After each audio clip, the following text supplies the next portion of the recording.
Este pequeno enxame de abellas estaba no casco vello de Chantada detrás da igrexa vella. Ante a posibilidade de que picaran alguén, veciños da zona avisaron a Protección Civil que se puxo en contacto cun apicultor chantadino para que procedera á súa retirada. Co traxe protector e cunha pouca auga para mollar as abellas e que non saíran voando, foinas metendo nun saco e trasladounas ata unha colmea da súa propiedade.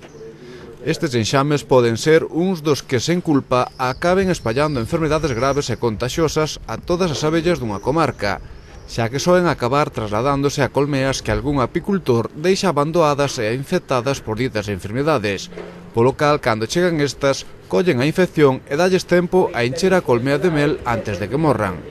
Polo tanto, a mel queda para outras abellas que veñen por el e tamén se van a infectar. É importante entón que a xente que posúe colmenas neste estado proceda a destruílas ou a desinfectalas.